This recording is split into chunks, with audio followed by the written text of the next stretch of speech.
We exist in the twilight of an epoch, suspended in the rotting paradigm of the Era Indomitus. The galaxy has long since moved past the simple mathematics of survival.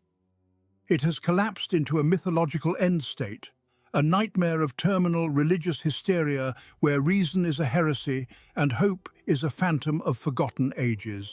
The Imperium of man is entirely fractured.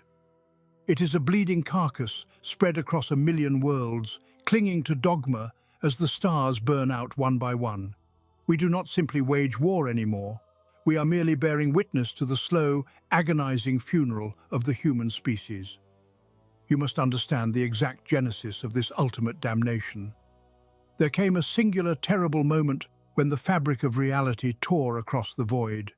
The great rift, the cicatrix maledicta, ripped through the materium, bleeding the raw stuff of the warp into the physical realm.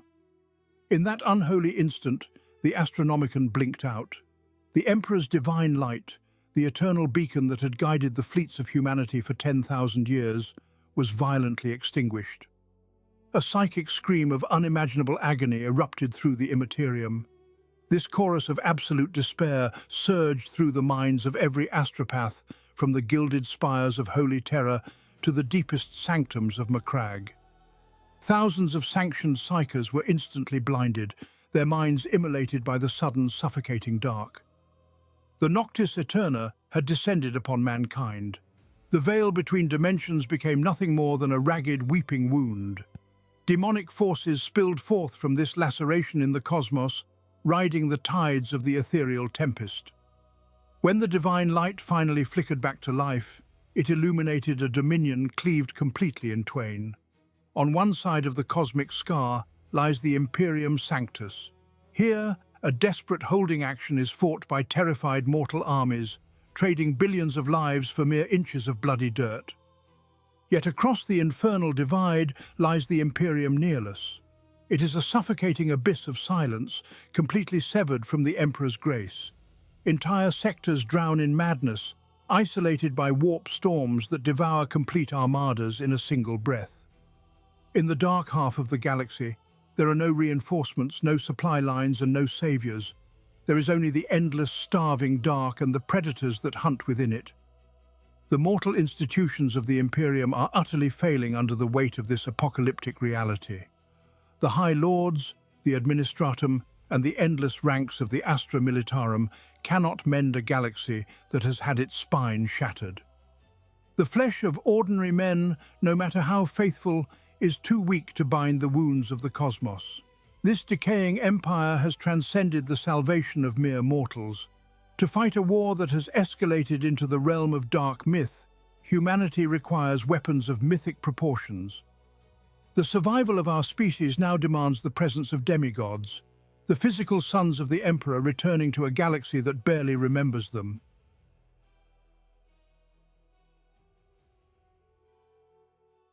At the apex of this crumbling edifice stands the last loyal son. He is Primarch Guilliman, the Avenging son, yet victory offers him no solace. He is marooned in an age that terrifies him, suffocated by the very salvation he brings. Every waking hour is an exercise in profound, agonizing isolation. He is surrounded by billions, yet he has never been more alone. They do not look upon a statesman or a general. They stare with the maddened, fanatic eyes of zealots, weeping in the presence of a god he vehemently denies being.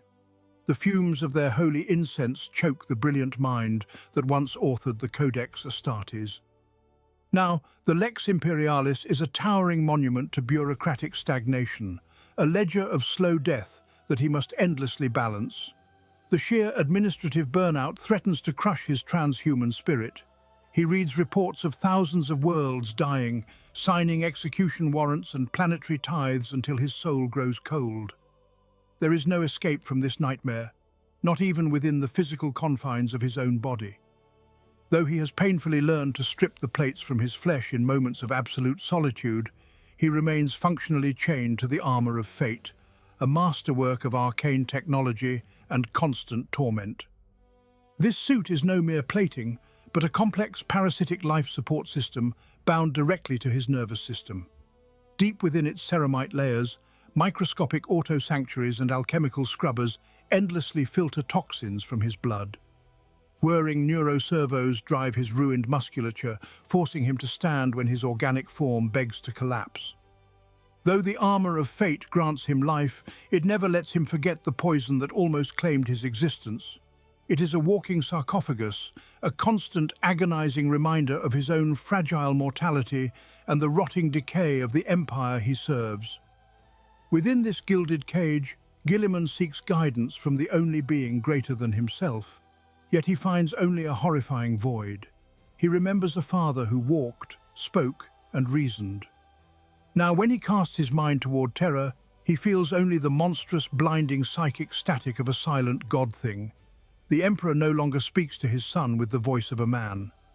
When Guilliman stood before the Golden Throne, he was battered by a terrifying chorus of fragmented, godlike wills, a psychic assault that offered no fatherly comfort.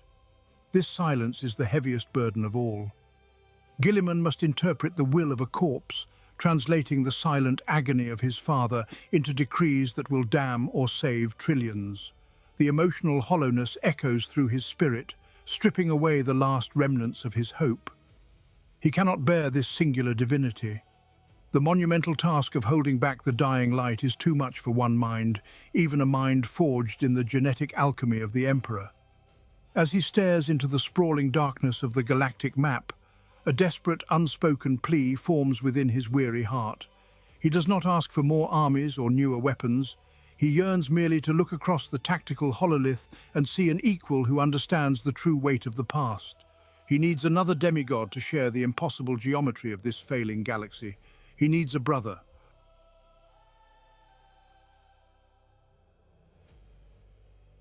The despair of the Avenging Sun did not go unanswered in the cold void.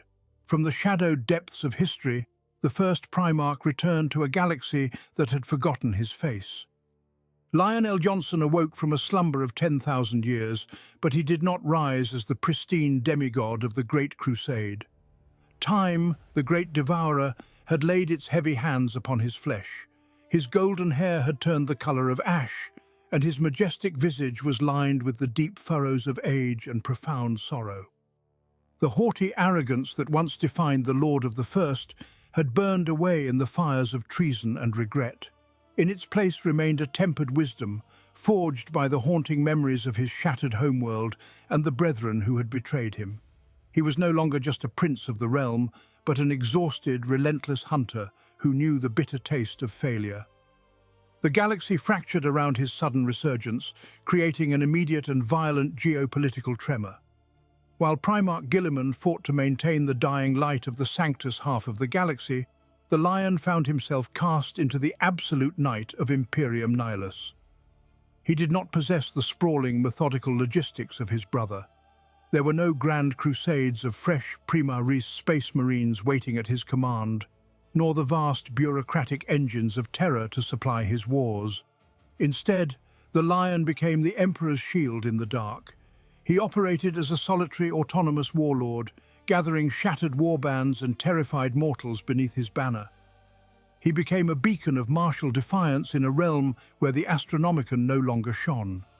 To wage this isolated war, the Primarch relied upon an enigmatic method of traversal known as the Forest Walk.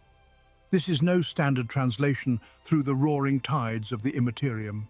It is a unique psychic manifestation birthed from the Lion's own soul and the lingering echo of dead Caliban. When he steps into the shadows, the battlefield melts away into a phantom woodland of towering, mist-shrouded pines. He walks through this warp-spawned reflection of his lost homeworld, crossing light years in mere footsteps, yet he does not walk this cursed path alone. The Watchers in the dark guide his way through the phantom trees. These diminutive, robed entities are fundamentally sinister in their silence. They are creatures of absolute mystery, possessing an aura of anti-warp dread that even greater demons fear to approach. They speak no words, offering only mute judgment and terrible power from the darkest corners of the Calibanite dream. Guided by these strange familiars, the Lion strikes without warning across the severed half of the Imperium.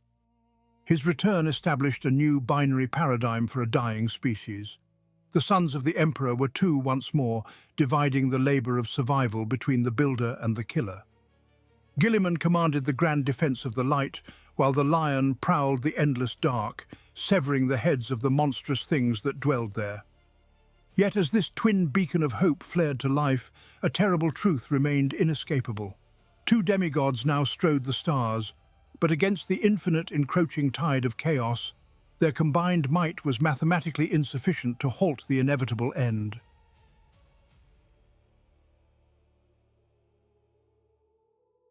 The return of the First and the 13th birthed a profound theological terror within the halls of the Adeptus Ministorum.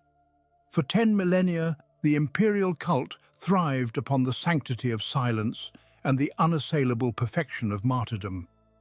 The ecclesiarchy built its absolute power on interpreting the will of a god-emperor who could not speak and mourning demigods who could not return. Now the high priests of terror faced the ultimate heresy made flesh. Living, breathing founders of the Imperium walk among them, possessing memories of a secular truth that contradicts 10,000 years of sacred dogma. Primarch Guilliman openly despises the religious rot of the present age, while Lionel Johnson operates with a lethal independence that bows to no cardinal. Their very existence creates a paralyzing cognitive dissonance for the faithful. To understand the depth of this spiritual crisis, one must look to the forbidden origins of the imperial faith itself. The foundation of the entire Ministorum rests upon the Lectitio Divinitatus. It is a supreme irony of the cosmos that this holy text was penned by Lorgar Aurelian, the arch-heretic who doomed the galaxy to war. In its original form, Lorgar wrote of a divine figure who would elevate humanity through enlightenment, unity, and a shared ascension of the soul. The modern imperial creed has twisted those ancient words into an unrecognizable weapon of control. Enlightenment has been replaced by blind obedience, and unity has been forged through the pyres of the witch hunter. The modern scripture demands suffering as the only currency of salvation, a brutal distortion that the returned Primarchs look upon with unconcealed disgust. This theological friction has already ignited bloody, silent wars within the shadows of the cathedral worlds. Brewing schisms threaten to tear the Adeptus Ministorum apart from the inside out. Radical priests, overcome by the miraculous return of the Emperor's sons, have begun to preach the Primarch's actual words as new gospel. They advocate for reform, mercy, and a return to the noble ideals of the lost age. The response from the ruling ecclesiarchs has been swift and merciless. Quiet assassinations echo through the cloister complexes of the Segmentum Solar. Death cults and zealous operatives of the Inquisition slit the throats of any cleric who interprets the living gods too literally. The narrative must be controlled, lest the entire foundation of the Imperium crumble under the weight of its own hypocrisy. Yet the blood spilled in the dark is not enough to stem the tide of doubt. The two returned Primarchs cast a massive, unpredictable shadow over the High Lords of Terror. The political and religious scales of the Imperium are teetering on the edge of utter collapse.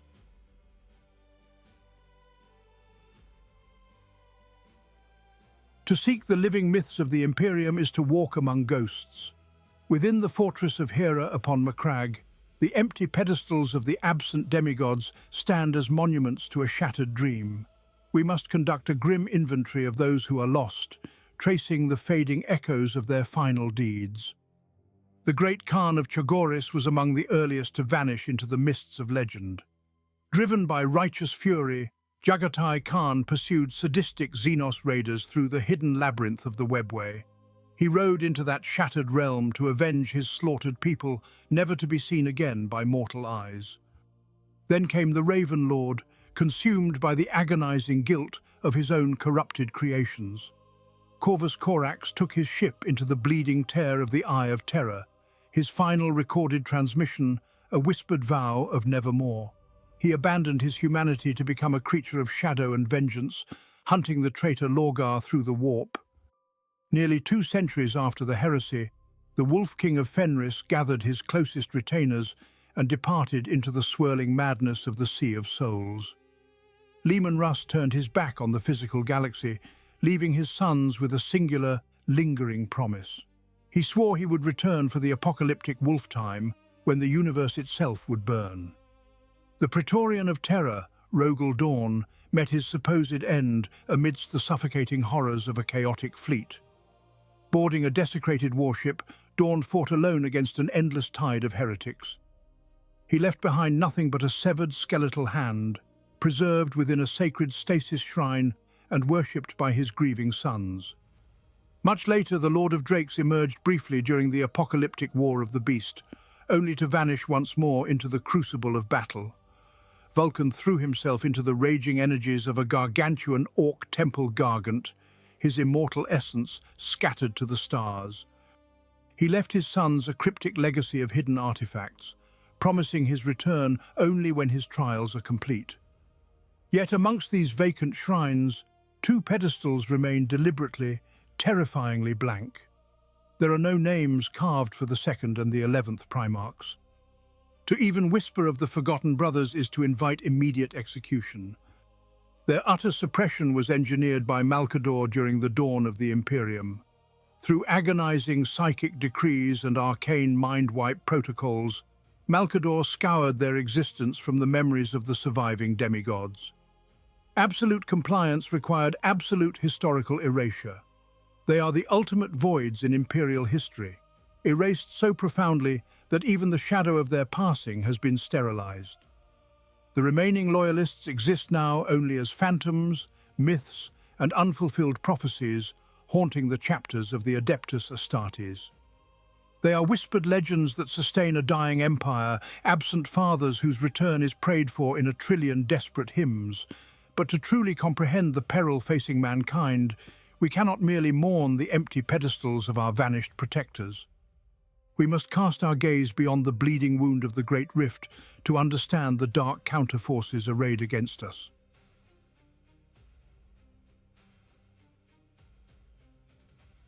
To look upon the fallen brothers of the Loyalists is to stare into the abyss of ultimate cosmic tragedy. They did not simply rebel against the master of mankind. They sold their very essences for a whispered promise of limitless power.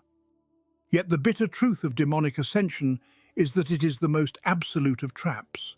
To become a demon Primarch is not to become a sovereign god. It is to become a hollow, eternally suffering vessel for the ruinous powers. The traitor kings traded their mortal forms for a twisted immortality, but in doing so, they sacrificed the fundamental essence of their being. They surrendered their free will. They are now entirely beholden to the capricious whims of their dark patrons, locked as eternal pawns in the shifting proxy wars of the great game. When the Chaos Gods demand endless slaughter, their royal slaves must march. When the Dark Pantheon demands intricate schemes, the monstrous puppets must dance.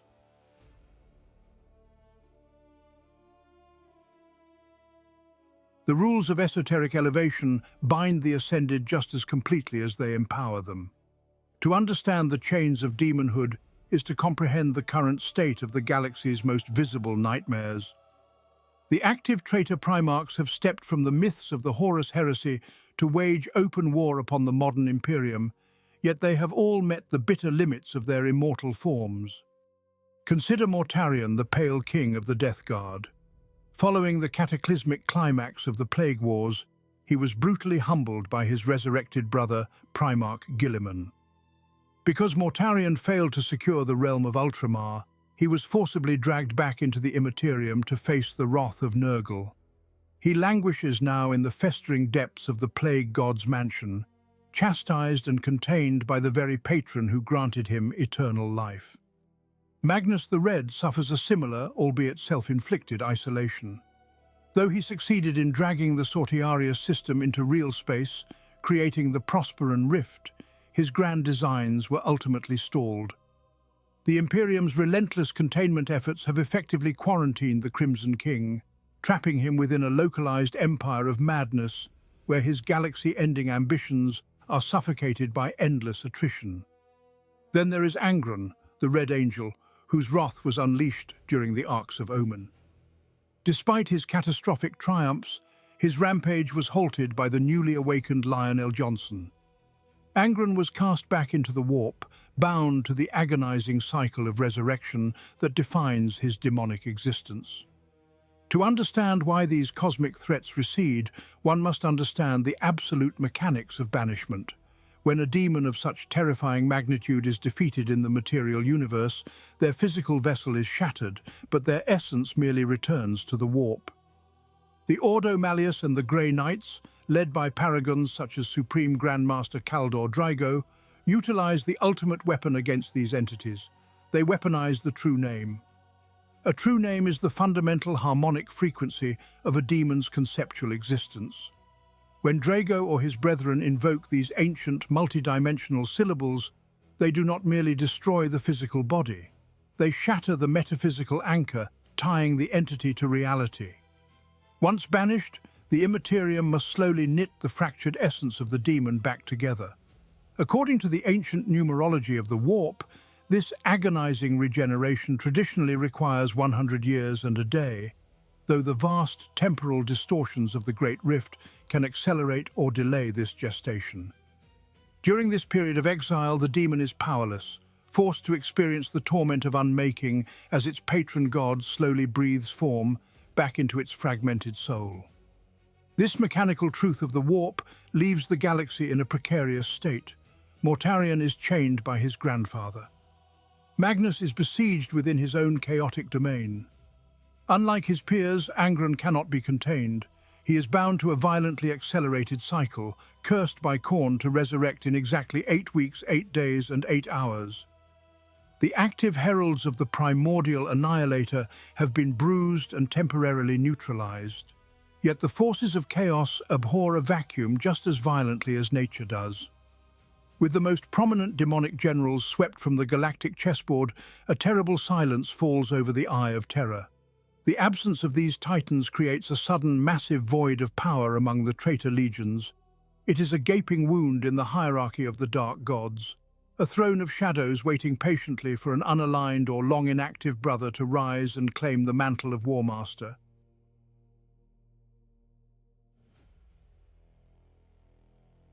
While the ravening warlords of the Eye of Terror hurl their warbands against the Cadian Gate in endless fits of rage, a far deeper dread festers in the silence. The true horror of the Long War does not always roar in the bloody vanguard. It waits. 2 of the Emperor's fallen sons have withdrawn from the petty skirmishes of the Imperium, hoarding their strength in the darkest abysses of the warp. They have spent 10,000 years calculating the exact metaphysical moment to strike. Chief among these silent architects of ruin is Perturabo, the Lord of Iron. He sits entombed within the paranoid isolation of Medrengard, a nightmare demon world encased in labyrinthine trenches and towering citadels of rusted iron. Perturabo is driven not by the chaotic whims of the warp, but by cold, merciless logic. Within his planetary fortress, the fires of endless soul forges burn without pause. He does not pray to the dark gods. He commands them, chaining the raw essence of the Imperium into engines of absolute devastation. It is here, in the suffocating smog of Medrengard, that the Lord of Iron harnessed the supreme blasphemy against the machine god. He became the dark patron of the Iterator virus. Born from the darkest tech heresy, this tech-organic plague strips away the boundaries between flesh, metal, and demonic animus.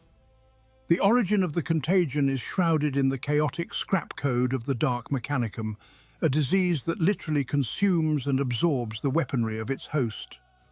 Perturabo harnessed this vile affliction, weaponizing it to bind entities of the warp directly into the genetic and cybernetic makeup of his Iron Warriors.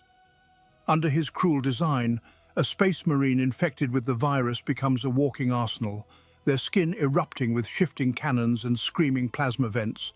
The demon is not worshipped. It is enslaved to the firing mechanism, forced to endlessly extrude ammunition from its own suffering marrow. Far removed from the deafening hammers of Medrengard, an entirely different silence echoes through the cathedral world of Sycharis. Here, Lorgar Aurelian the Urizen has sealed himself away in the deepest catacombs of the Templum Inficio. While Perturabo trusts only in the cold certainty of iron, Lorgar is consumed by fanatical theology. For millennia, the Golden Sun has remained in total isolation, locked in profound meditation. He listens to the secret whispers of the primordial truth, mapping the shifting tides of the warp with meticulous devotion. Lorgar does not wage war with mere bolter and blade. He is deciphering the ultimate cosmic equation, waiting for the precise alignment of stars and souls to usher in a final, absolute revelation. These two godlike beings, though separated by their distinct obsessions, represent a terrible reservoir of unspent malice. They do not waste their legions on foolish crusades. They gather their power in the shadows, letting the lesser champions of chaos bleed against the shields of the Imperium. The grand pieces of the arch-enemy are positioned perfectly across the galactic board. Yet for all this immense preparation, the great game remains stagnant. The cosmic scales tremble under the weight of this gathered might, waiting for a single cataclysmic spark to finally set the galaxy ablaze once more.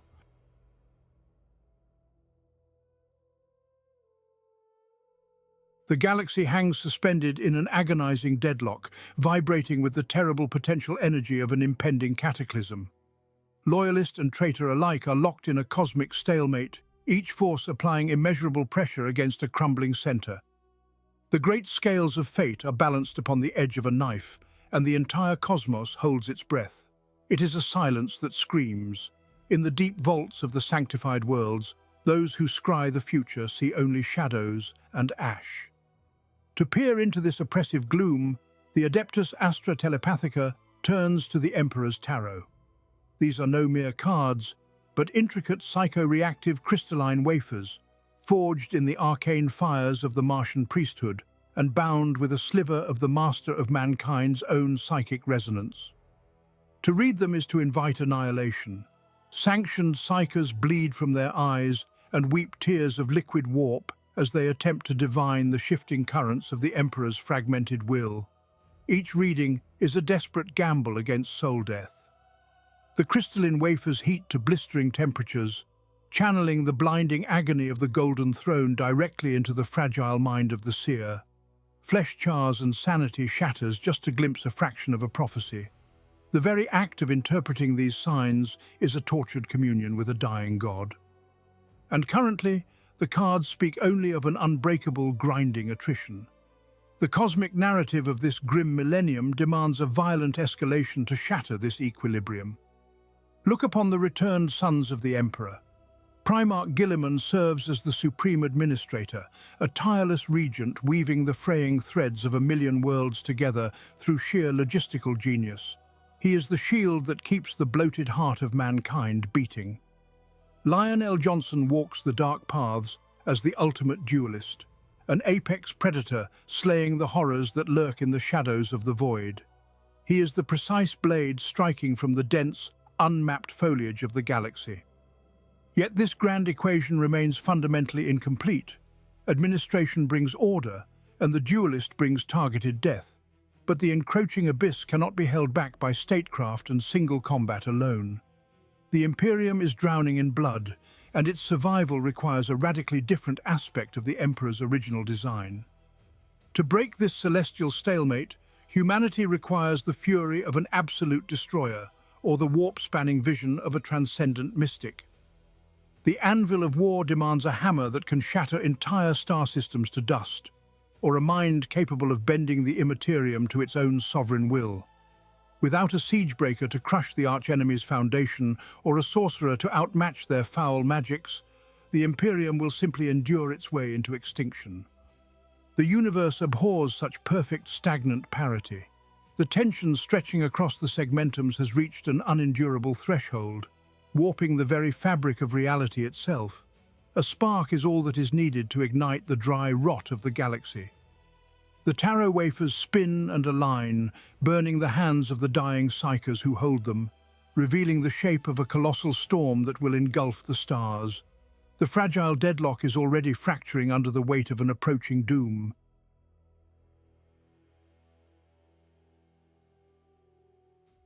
Such a galaxy-spanning deadlock could only be broken by a catalyst of unprecedented malice.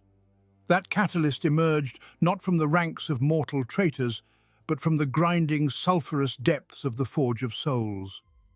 Vashtor the Arkifane stepped into the Imperium as a demigod of rusted gears and boundless ambition. Manipulating even the Warmaster Abaddon to serve his ultimate design, the Arkifane orchestrated the apocalyptic culmination of the Arcs of Omen campaign. From the dark industry of the Forge of Souls and the desecrated mass of conquered material worlds, he constructed the Wormwood, an abyssal planetary monstrosity of raw mechanical nightmare. It is a realm where the weeping souls of billions are fed into screaming furnaces, burned to forge engines of impossible cruelty and warp-infused malice. This demon world of cog and rusted iron was weaponized to shatter the very architecture of reality. Vashtor did not seek the mere conquest of flesh, bone, or territory. He sought to unpick the fundamental seams of existence. Through the horrific mechanical power of the Wormwood, he drove a rusted metaphysical spike into the delicate membrane that separates the chaotic churn of the warp from the labyrinthine corridors of the webway. Reality groaned and buckled beneath the relentless assault of his demonic siege engines. The Arkifane sought a prize hidden since the dawn of the stars. He sought the cosmic lock. To understand the magnitude of this blasphemy, one must gaze back into the deepest shadows of prehistory, to the time of the Old Ones. Before humanity learned to strike stones together for warmth, these ancient masters wove the webway as an insulated conduit through the swirling madness of the Imperium. At the deepest nexus of this impossible geometry lies a singular metaphysical lock. It is not a mechanism of brass, iron, or steel, but a fundamental bind woven into the very fabric of creation. The Old Ones shattered this concept and hid the fragments across time and space, ensuring that the ultimate gate would remain forever sealed against the ravenous hunger of the dark gods. Yet Vashtor gathered these lost fragments, welding them together with the agonizing heat of a billion sacrificed lives. As the Arkifane turned his corrupted key within the unseen lock, the boundary between dimensions violently ruptured. A cataclysmic shockwave of mechanic energy cascaded through the fragile glass-like tunnels of the webway. The ancient psychic wards shattered into crystalline dust, bleeding the raw, mutative stuff of the warp into corridors that had not seen the light of a star in 60 million years. The reverberations of this apocalyptic breach rippled outward through the infinite fractal maze. Deep within the forgotten silent paths of the labyrinth, the violent tremors reached those who had long been trapped in the dark.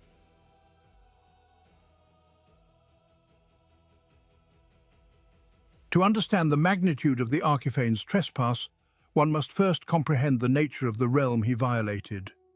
It is a profound error of the mortal mind to envision the webway as a mere network of hidden tunnels beneath the skin of reality. It is a bleeding, crystalline dimension spun from the dying breaths of a ruined empire. To walk its unmapped pathways is to tread upon the ossified remains of dead Eldar gods. It is a haunted purgatory woven with impossible geometries and fatal temporal traps. Now, infected by the rusted claws of Vashtor, the great labyrinth screams with unbearable psychic pressure. The crystalline walls bleed a spectral luminescence as the realm actively and violently repels the chaotic entities invading its fragile arteries. Reality itself shudders under the strain of this infernal desecration. The echoes of the breaching roar resonate through the metaphysical void, reaching the darkest, most isolated corners of the 41st millennium. The Imperium has tasted the bitter wrath of this dimension before, during the absolute darkest hours of the Horus heresy. It was within these fractal borders that the master of mankind attempted his grandest and most tragic endeavor. The Emperor sought to conquer the webway, to free humanity from the relentless peril of the warp, but the treacherous folly of Magnus the Red shattered the psychic wards. What followed was the hidden, agonizing tragedy known as the War in the Webway. For 5 grueling years, the golden host of the Legio Custodes fought an endless, suffocating tide of demons. The 10,000 bled their near-immortal lives into the crystalline dust to hold back the infinite malice of the ruinous powers. They fought in absolute secrecy, cut off from the light of the sun, defending a ruined dream with broken blades and shattered armor. In the end, the noble project failed utterly, and the Emperor was forced to seal the gate forever, locking the endless nightmare away behind the immovable weight of the Golden Throne. Now, that sealed nightmare violently convulses once more.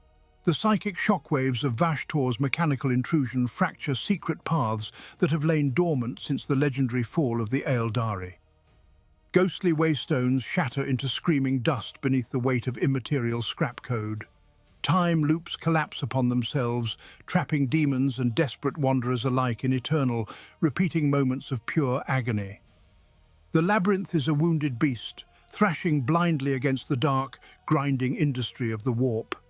Yet, as the agonizing tremors of this invasion ripple ever deeper into the forgotten subrealms, they touch upon echoes far older than the current age. Deep within the bleeding pathways, where the temporal traps are thickest and the ancient shadows run darkest, the shockwave washes over an ancient, enduring mystery. The violent tremors race through the fractured crystal, hunting for a soul that willingly vanished into this very darkness 10 millennia ago.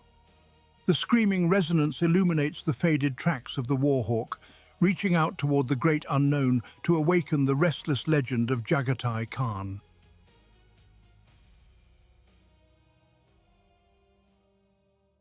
With the labyrinthine dimensions of the Xenos webway buckling under cosmic strain, our sorrowful gaze is drawn inevitably to the ragged edges of the maelstrom. It was here, in the bleeding aftermath of the Great Betrayal, that Jagatai Khan gave chase to the sadistic corsairs who had dared to ravage the populations of his beloved Chogoris. Consumed by the righteous wrath of a grieving father, the Warhawk plunged his elite forces into a localized gate, hunting the Drukhari into the darkest depths of the Eldar network. Thus did the ultimate free spirit, the windborn master of the open plains, become willingly ensnared within the ultimate prison. He is a creature of boundless horizons, condemned to a claustrophobic eternity of fractal architecture, impossible geometries, and dead-end realms. For 10 millennia, the Great Khan has waged a ceaseless, solitary guerrilla war across millions of miles of shifting, jagged corridors. His survival relies entirely upon absolute momentum and the perfection of the killing strike. To pause in this nightmare is to perish. He fights a battle of perpetual motion, riding through severe temporal distortions where a single panicked heartbeat can stretch into a century of relentless bloodshed. He is the eternal hunter of the dark, yet he is also the most coveted prey in creation. To comprehend the sheer peril of his isolation, one must first understand the parasitic mechanics of Comarug, the Dark City. When the ancient Eldari Empire collapsed in an orgy of depravity, their psychic death rattle birthed the god Slaanesh. She who thirsts exerts a constant, agonizing metaphysical pull upon the souls of the surviving Drukhari, slowly draining their spiritual essence into the hungry warp. To stave off this terminal decay, the denizens of Comarug must act as psychic leeches. They inflict unimaginable physical and psychological agony upon their captives, drinking in the ambient terror to temporarily replenish their own withered souls. Raw, excruciating pain is the only currency that keeps the predatory shadow of Slaanesh at bay. In such a vile, parasitic ecosystem, the soul of a Primarch is not merely a rare prize, it is a blinding celestial beacon. The immense demigod animus of Jagatai Khan blazes like a captive sun in the abyssal gloom of the Dark City's outskirts. Every ambitious archon, every flesh-sculpting homunculus, and every blood-mad gladiator would willingly sacrifice entire cabals just to claim a single sliver of his majestic suffering. His anguish would be a feast capable of sustaining a dark dynasty for thousands of years. Therefore, the Warhawk can never stop riding.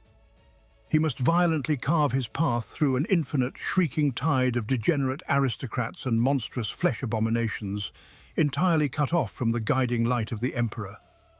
The sheer, mind-bending scale of this unending temporal war binds him to the shadows completely.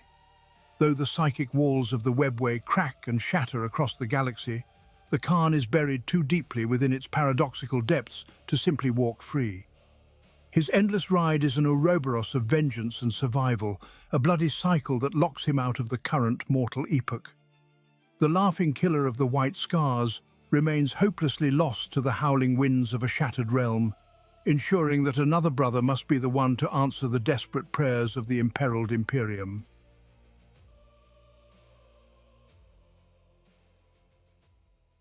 To look for the Warhawk in this age of darkness is to peer into a storm that has already collapsed upon itself.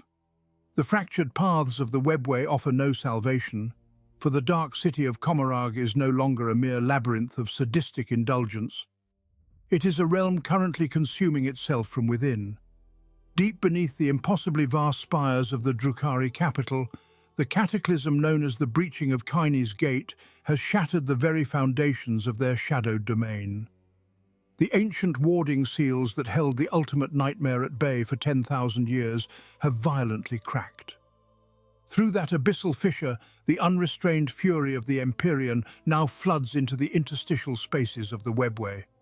This is a disjunction of unparalleled magnitude. It is not a mere breach, but a catastrophic unraveling of reality itself within the hidden dimension. Raw warp energy bleeds directly into the physical architecture of the Dark City in cascading waves of polychromatic madness. Where this chaotic tide washes over the obsidian spires and jagged arenas, the stone and metal do not simply melt. They transmute into screaming, sentient flesh. Towers of dark matter curdle into writhing pillars of muscle, sinew, and bone. They bleed unnatural, corrosive ichor onto slave quarters paved with freshly agonized faces. Demonic incursions pour endlessly through these wailing walls, turning entire sectors of Macragge into abyssal slaughterhouses. The sadistic predators of the material universe have suddenly become the helpless prey of the immaterium. The air itself screams with the collective voices of consumed billions, manifesting a localized hell born within the poisoned veins of the ancient Eldar infrastructure. To halt this apocalyptic bleed, the Supreme Overlord Asdrubal Vecht has enacted measures of supreme and ruthless desperation. He is systematically severing the infected sub-realms from the central hub of Macragge, casually casting entire sprawling districts and their screaming inhabitants into the boundless churning void of the warp. Monolithic bulkheads of impenetrable dark light shielding slam shut across 1,000 arterial pathways. This lockdown is absolute, a merciless quarantine enforced by the literal sundering of spatial dimensions. The Dark City is now a fractured puzzle box whose exits have been deliberately and entirely erased from existence. In this unparalleled, suffocating chaos, a Primarch cannot simply mount his steed and ride out into the light of the galaxy. The structural integrity of his hunting grounds has disintegrated. Whatever bloody path Jagatai Khan carved through the outer reaches of the Dark City has been utterly severed by Vecht's cold, calculated dimensional amputations.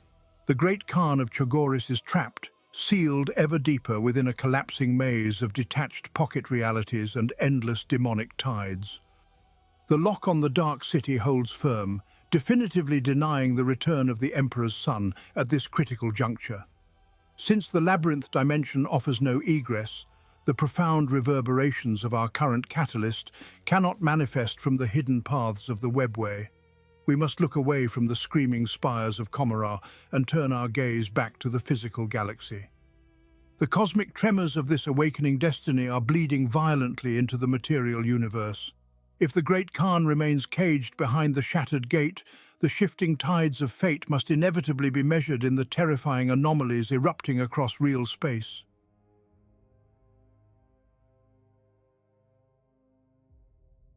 With the hidden paths of the webway sealed shut, the Imperium is hurled violently back into the merciless cold of real space. Here, a terror far more insidious than the roaring tides of the warp has begun to spread. Across the stars, a creeping, breathless quiet descends. This is the Pariah Nexus. It is the grand design of Zarek, the silent king of the Necrons, who has returned from the intergalactic void to reclaim his ancient empire. His ambition is singular and absolute. He seeks to sever the physical realm from the immaterium forever. Within the boundaries of the Nexus, the roaring choir of humanity is choked into absolute silence. This phenomenon is known by the desperate survivors as the stilling. It is a suffocating shroud that does not merely destroy the flesh, but actively drains the human soul. Those trapped within the stilling do not die violently. They simply cease to care, succumbing to a hollow, inescapable apathy. Their emotions wither, their memories fade into grey dust. Ultimately, their consciousness simply extinguishes, leaving behind empty shells of meat and bone to wander a silent universe. To understand this horrific weapon, one must understand the substance known as noctilith. Imperial scholars name it blackstone. It is an incredibly ancient, naturally occurring material with a highly unique atomic structure. Blackstone possesses a fundamental polarity concerning warp energy.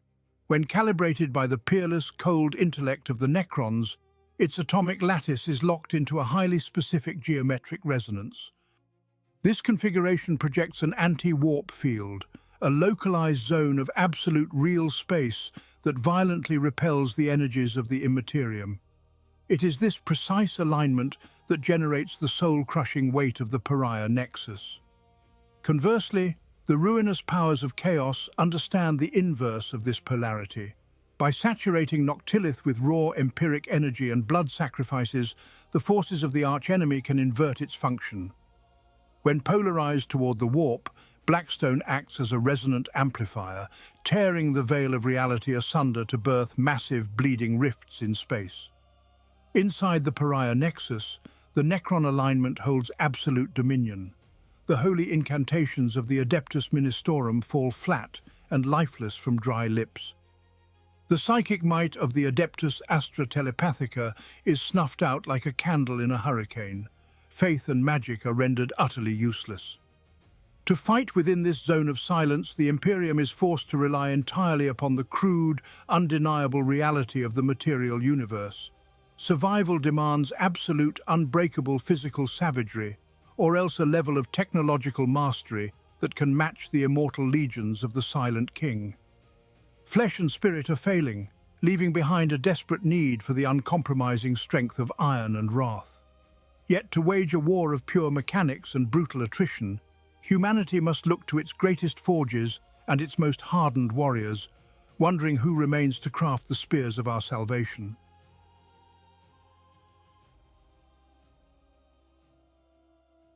To confront the soul-smothering silence of the pariah nexus, the Imperium cries out for a master of creation and an ultimate defender. Naturally, our desperate eyes turn toward the fires of Nocturne and its immortal forge master. Vulcan is a perpetual, bound to an ancient philosophy of cyclical death and eternal rebirth. He views mortality not as an end, but as the rhythmic strike of a hammer upon the anvil of existence.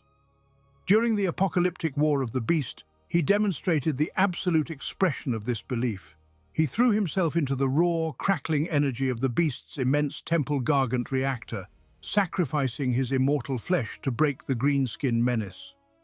He embraced utter obliteration, trusting that his essence would eventually spark anew. Since that cataclysm, he has remained an absent father, his scattered soul waiting for his legion to fulfill an impossibly complex covenant. He left the salamanders a sacred scavenger hunt, commanding them to scour the stars for the 9 artifacts of Vulcan. These relics of his own making are scattered across the unforgiving void. Only when all 9 masterpieces are brought together will the Lord of Drakes return to his desperate sons. This monumental requirement transforms Vulcan into a final, apocalyptic instrument of deliverance. His resurrection is withheld until the very climax of our species, locked behind a quest that demands absolute perfection from his lineage. To grasp why such conditions must be met, one must understand the terrifying magnitude of Vulcan's craft. Let us consider the Talisman of 7 Hammers. This device is no simple hammer of war, but a supreme planet-killing failsafe installed deep within the arcane mechanisms of the Golden Throne itself. Vulcan forged this apocalyptic dead man's switch at the direct command of the Emperor during the dying days of the Horus Heresy. Should the master of mankind finally succumb to his eternal wounds and his divine life signs fail, the talisman will instantly activate. Its purpose is horribly absolute. It is designed to unleash a localized inferno of unimaginable psychic and physical heat, instantly incinerating holy terror down to its bedrock. It will burn the throne world to ash, simply to deny the ruinous powers their ultimate prize. That is the true measure of Vulcan's grim genius, a benevolent creator burdened with forging the ultimate instrument of absolute destruction. Yet the hour grows terribly late, and the salamanders have not yet gathered the final pieces of their sire's grand puzzle. Vulcan's cosmic conditions remain stubbornly unmet, leaving his anvil cold and his fires dormant. Since the Promethean fire remains hidden from our grasp, the defense of the dying Imperium must rest upon different shoulders. If the eternal blacksmith will not rise to answer the creeping stillness of the Nexus, terror must cast its gaze upon another. We are forced to seek the only other architect of war who ever transformed the throne world into an unbreakable redoubt.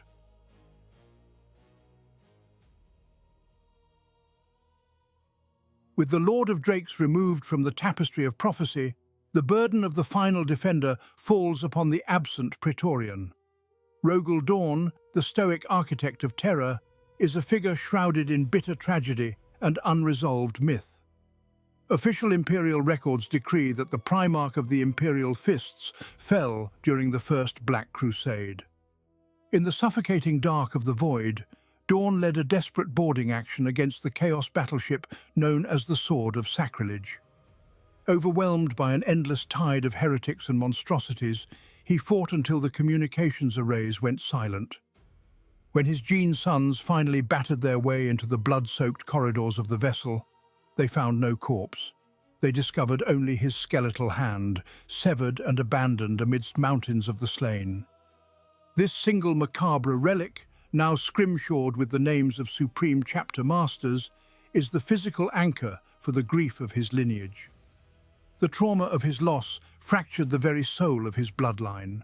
The modern Imperial Fists endure a deep, stoic depression, endlessly punishing themselves for the failure to protect their sire.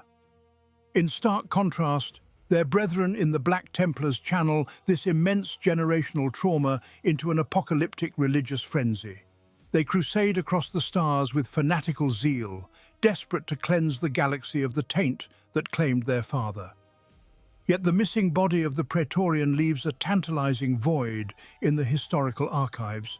Here we must pause to consider the miraculous anatomy of the Adeptus Astartes and the biological safeguards woven into their flesh. While standard Astartes rely upon implanted organs like the sus and membrane to enter states of suspended animation, a Primarch requires no such crude bioengineering. Their anatomy is a bespoke, flawless synthesis of genetic alchemy and pure warp stuff. When subjected to catastrophic physical trauma or the lethal vacuum of space, the unfathomable physiology of a demigod naturally shifts into a state of profound, self-sustaining stasis. Such transcendent biology could easily sustain Roboute Dorn for 10,000 years, preserving his life even after the violent amputation of a limb. The narrative potential of a surviving Roboute Dorn presents a deeply tragic reflection of the modern era. Imagine a broken, cynical architect of the imperial truth awakening to the Gothic nightmare of the 41st millennium. He would find the secular utopia he bled to build replaced by a decaying, fanatically religious theocracy. The sheer psychological horror of witnessing his fanatic sons worshipping the emperor as a divine deity might finally break the unyielding stone of his mind. A returned Dorn would not be a shining savior, but a hollowed phantom wandering a galaxy of ruin. His ambiguous survival remains an agonizing wildcard for the Imperium, a solitary spark of unresolved history hopelessly adrift. But the true omens dictating the fate of the galaxy do not linger on the ghosts of vanished defenders. The terrified seers of the Inquisition look instead to the churning madness of the warp, where the most volatile storms prepare to vomit forth a much older darkness.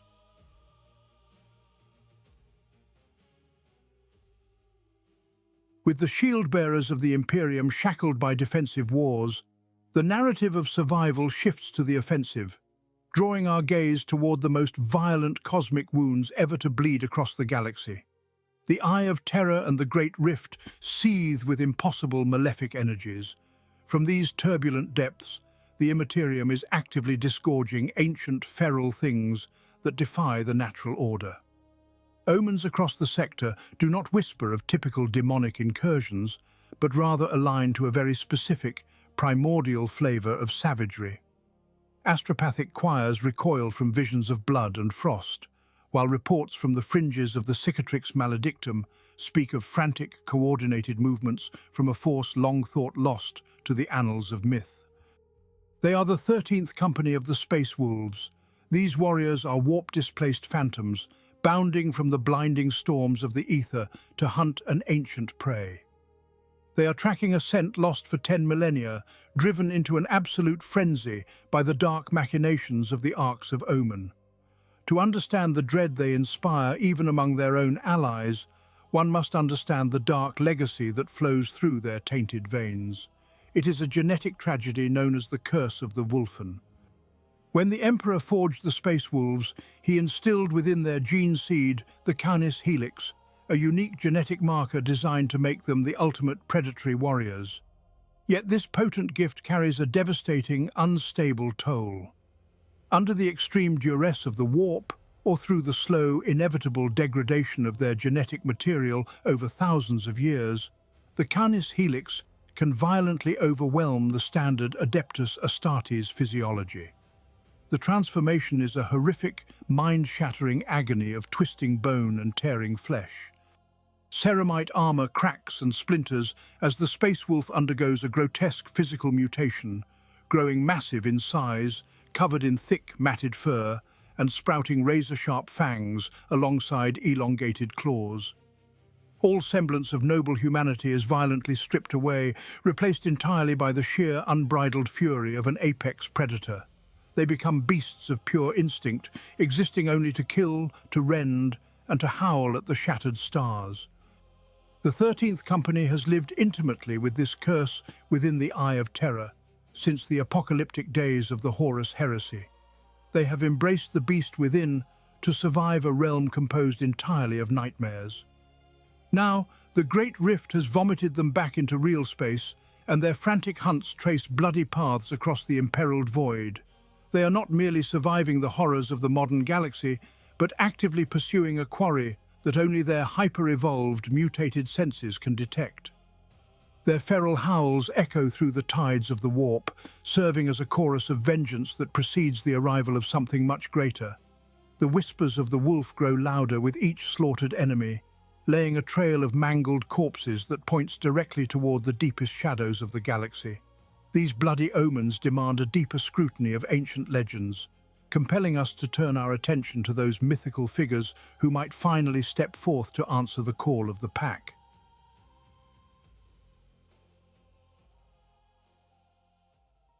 The restless crusades of the Space Wolves point toward a singular, desperate truth regarding their vanished gene sire. Russ did not simply hurl himself into the Eye of Terror to endlessly slaughter traitors. He embarked upon a metaphysical descent into the very bowels of damnation, driven by an impossible vow to find the mythical tree of life and heal the shattered Emperor. This quest is no mere physical voyage across treacherous star systems. It is a soul-shredding plunge into the deepest, most toxic layers of the Imperium. The Wolf King wanders realms of conceptual madness, tearing his way through the psychic fabric of hell itself to save a god who cannot be saved. To understand the magnitude of this crusade, one must look beyond the dogmas of the Imperium and into the ancient, tragic myths of the fallen Eldar. The Tree of Life is deeply intertwined with the grim fate of Isha, the Xenos goddess of harvest and healing. When the pantheon of the ancient empire was devoured by the birth of Sla-Anesh, Isha was claimed as a prize by the Lord of Decay. She is trapped forever within the deepest, most rotting center of Nurgle's garden. The Plague Father keeps her in a twisted cage of affection, using her immortal flesh as the ultimate testing ground for his foulest creations.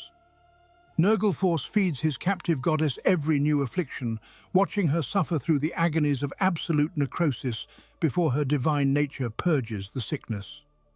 Yet in her endless torment, Aisha fights back. As she weeps in the dark, she learns the metaphysical anatomy of every disease. She whispers the cures to these apocalyptic plagues into the warp, scattering her tears across the veil so that mortal minds might dream of salvation. It is a horrific cycle of forced decay and desperate mercy, sustaining the balance of life and death across a dying galaxy. This is the festering nightmare into which Russ has cast himself. If the Tree of Life is synonymous with Isha, or born of her divine tears, then the Primarch of the 6th Legion is hunting within the personal sanctuary of a Chaos God. He is tracking a scent through a garden of absolute despair, fighting past mountains of infectious rot and great demons of pestilence. For 10,000 years, he has endured this metaphysical poison, sustained only by his unbreakable loyalty to the master of mankind. Such a journey should mean certain death, even for a demigod forged in the laboratories of terror. Yet the shifting tides of the Imperium suggest that the Wolf King has not only survived this descent, but is finally closing in on his quarry. Strange currents bleed from the warp, carrying prophetic echoes of rusted gates being shattered by frost and fury. The runecasters and seers of 100 worlds now scream the same visions into the dark.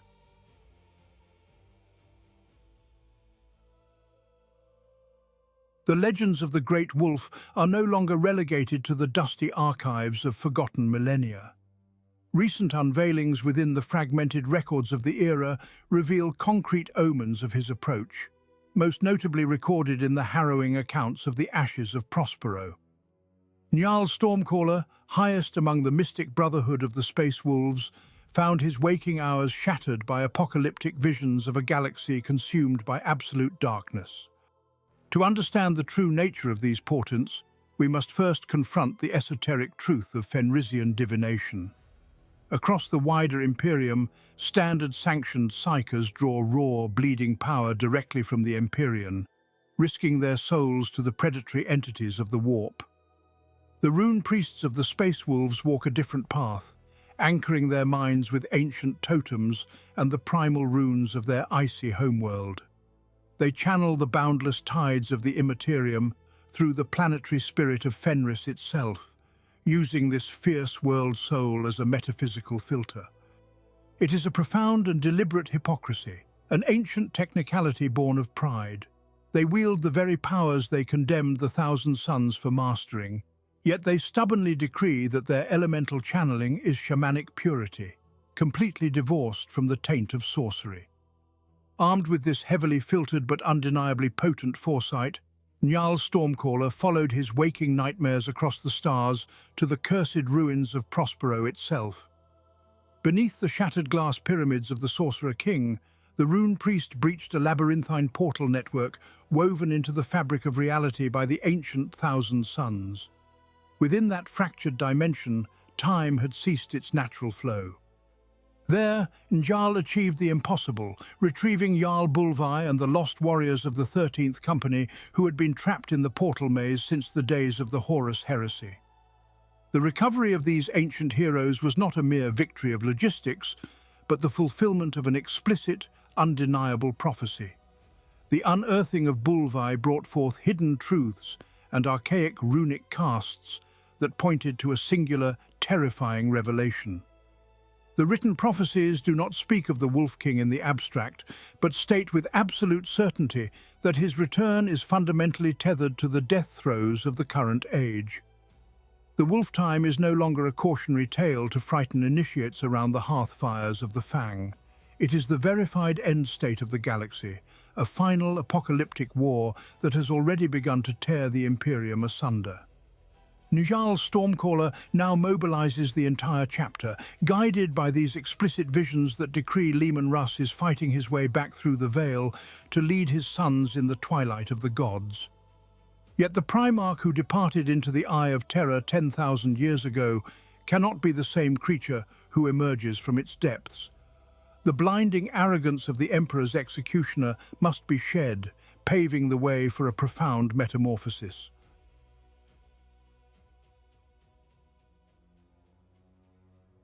10,000 years steeped in the corrosive tides of the Imperium will unmake even a demigod. To harbour hope that Leman Russ will emerge from the warp as the same roaring barbarian who shattered the spine of Magnus the Red is the foolish dream of a dying age. The Emperor's executioner is dead. In his place, a vastly different entity must inevitably rise from the ashes of the long hunt.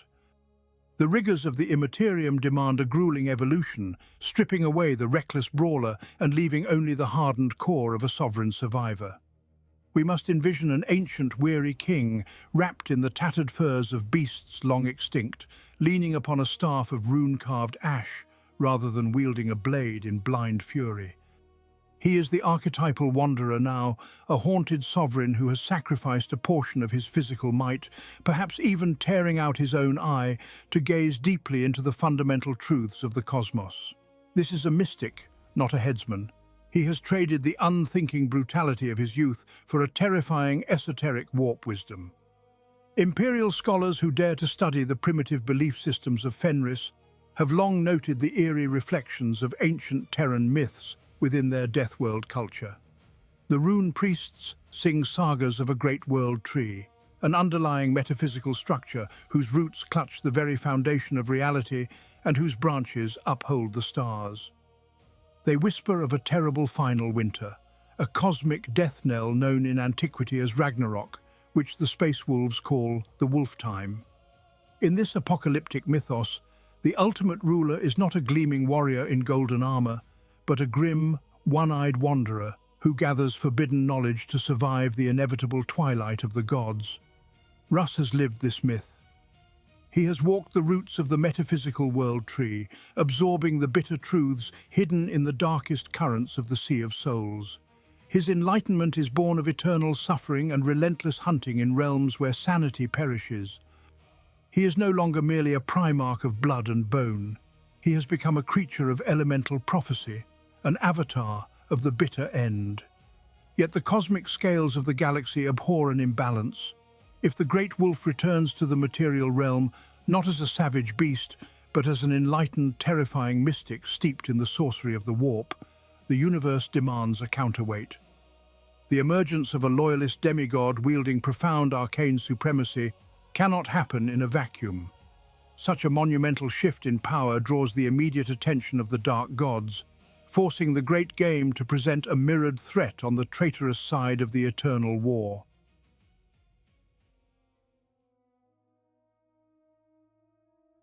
The manifestation of the Wolf King demands a dark reflection to preserve the precarious balance of our dying galaxy. If the Imperium is to receive a loyal son, the ruinous powers must assuredly unleash a terror of equal magnitude. Enter the Phoenician. Fulgrim, the sire of the Emperor's children, has grown profoundly weary of the great game within the Imperium. The shifting, formless domains of the warp no longer satisfy his insatiable cravings. Now, his serpentine shadow falls heavy across the fractured stars of Imperium Nihilus. He is not conquering worlds for strategic dominance or the acquisition of resources. Instead, he is ravaging entire sectors purely for aesthetic pleasure. Trillions scream and die so that their blood might paint the void in hues of agonizing ecstasy. Planets are rendered down into grotesque symphonies of suffering to amuse a creature who has long forgotten the meaning of restraint. It is a tragedy of cosmic proportions. Once, Fulgrim was the very embodiment of nobility and the relentless pursuit of perfection. His legion bore the Emperor's own seal, a testament to a majesty that seemed unshakable. Today, that glorious prince is utterly gone. In his place writhes a six-armed abomination entirely consumed by the degrading embrace of Slaanesh. Every noble impulse has been inverted into a sickening compulsion for excess. Among all the fallen brothers who have yet to step fully onto the battlefields of this modern era, Fulgrim is undeniably the most active. He is awake, he is hungry, and he is orchestrating unspeakable horrors across the galactic north while other demonic entities merely brood or slumber. This was no mere biological replica devoid of spirit or intellect. By some profound miracle of the cosmos, the perfect clone possessed the original, untainted soul of Fulgrim. For a fleeting moment, the uncorrupted majesty of the ancient Primarch walked the galaxy once more. The flawless clone recognized the catastrophic failures of his true self and wept for the sins of the Emperor's children. He offered a tantalizing glimpse of redemption for a doomed bloodline. But the galaxy is a cruel theatre, and hope is its most fragile prop. Fearing the intoxicating aura of his own father, Bile betrayed the flawless clone. He traded this perfect specimen to the Necron overlord Trazyn the Infinite. Now, the only pure remnant of the Phoenician soul sits frozen in agonizing perpetuity within the stasis vaults of Solemnace. With his unblemished reflection securely locked away in a Xenos museum, the true demonic Fulgrim remains utterly unopposed in his hedonistic madness. His relentless atrocities in the dark half of the galaxy are building toward a terrifying crescendo of violence and depravity. The stage is being meticulously set for a grand, horrific entrance. The threads of destiny, driven by the fundamental mechanics of this eternal war, are pulling the Serpentine Lord toward the bloody forefront of the setting. Every whispered rumor and flesh-bound mural in the Nihilus sectors points to a singular, undeniable inevitability.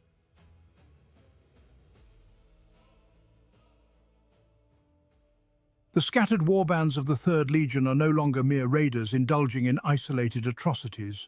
They are answering a dark resonance, uniting into a unified legion beneath the abhorrent wings of their demon Primarch. Fulgrim the Illuminator walks the material realm once more. Where other lords of the warp desire territory or skulls, the Phoenician seeks only to orchestrate a grand and terrifying symphony. His true ambition is not the conquest of the galaxy, but its complete subjugation into a masterpiece of exquisite agony. To him, the stars are but instruments waiting to be tuned, and the screams of billions are the chorus he demands. Every sighting of his serpentine form in real space heralds an inevitable codification of his legion. Just as the scholars of war categorize and define the greatest threats to the Imperium, so too are the Emperor's children gathering their full, undivided strength to dictate the rules of engagement across the tabletop of the cosmos. To understand the horror of their impending crusade, one must look back to the tragic genesis of their sonic obsession. Long ago, before the fires of the Horus heresy fully consumed the galaxy, there was the Maraviglia. Staged upon the flagship Pride of the Emperor, this grand orchestral performance was meant to be the pinnacle of human artistic achievement. Instead, composer Bekwa Kinska unwittingly channeled the raw essence of Slaanesh through her discordant instruments. The music drove the audience into a euphoric frenzy of slaughter and violation, tearing the veil of reality asunder and allowing demons to pour directly onto the stage. From this bloody crescendo, the first Noise Marines were born. They abandoned their bolters for weapons that mirrored the madness of that day. These acoustic instruments of war do not fire solid projectiles. Instead, they unleash concentrated waves of psychosonic energy, amplified by the foul sorceries of the warp. A blast from a sonic blaster or blastmaster projects a screech of impossible discordant warp frequencies. The sheer physical force of the sound wall instantly liquefies armor and bone alike. Before the victim even registers the pain, their internal organs violently rupture under the extreme oscillating pressure.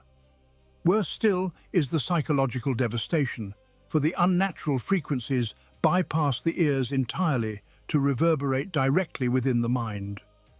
The hideous cacophony shatters the sanity of those who survive the initial blast, leaving them as babbling wrecks incapable of holding the line. Now, the master of this maddening choir points his baton toward a new prize.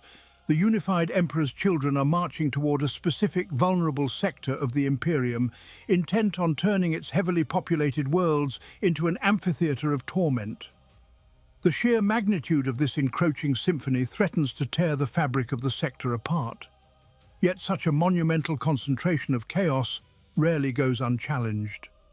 The deafening roar of Fulgrim's impending masterpiece is echoing so loudly across the warp that it has drawn the attention of the ultimate unpredictable variable.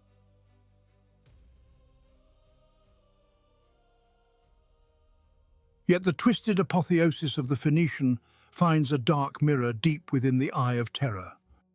While the traitor sons embraced the corruption of the ruinous powers, one loyalist followed them into the abyss and underwent a terrifying evolution of his own. Corvus Corax, the Ravenlord, is a being transformed. He is no longer a mere Primarch of flesh and blood, but a creature of pure darkness and uncompromising vengeance. To survive the madness of the warp, he has shed his physical form entirely. Now he manifests as a swirling, terrifying mass of suffocating shadow, torn raven wings, and snapping obsidian beaks. With predatory focus, he stalks the very nightmares of those who betrayed the Imperium. In his relentless pursuit of justice, Corax has become the very monster he fought so bitterly to destroy during the nightmare days of the Horus Heresy. To understand this horrific metamorphosis, one must understand the perilous metaphysics of the Empyrean. There is a profound difference between the demonhood granted by the dark gods and the ascension into a loyalist warp entity. When a mortal or a Primarch accepts the gifts of chaos, their soul is hollowed out and replaced by the malignant energy of their patron deity. They become chained slaves to the great game, entirely stripped of their free will. Corax, however, did not drink from the poisoned well of the Pantheon. Instead, his transformation was catalyzed by the latent warp stuff of the Emperor himself, acting upon the raw, engineered warp signature inherent in all Primarchs. By anchoring his soul to the burning will of the Master of Mankind, Corax drew upon uncorrupted psychic power to remake his anatomy. He maintains his absolute free will and his steadfast loyalty, untainted by the whisperings of chaos. Yet this grim miracle required a harrowing sacrifice. The Ravenlord surrendered his fundamental humanity, becoming a primordial force of retribution unbound by the laws of physics or mortal morality. He is a living shadow, an ethereal predator sustained only by his hatred for the architects of the rebellion. Traitor warbands whisper his name in hushed, terrified reverence across the demon worlds of the eye. They tell tales of a blinding darkness that descends without warning, tearing apart Chaos Space Marines with talons of solidified night. Corax is a storm of vengeance, a loyalist nightmare haunting the domain of the archenemy. He cares nothing for territory, nor for the petty squabbles of the warlords he slaughters in passing.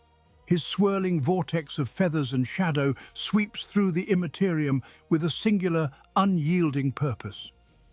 The Ravenlord is bound to an eternal hunt, driven by a grudge forged in the fires of the Dropsite massacre. He searches the endless depths of the warp for a specific scent, hunting a golden-skinned brother who once preached the holy word before drowning the galaxy in blood.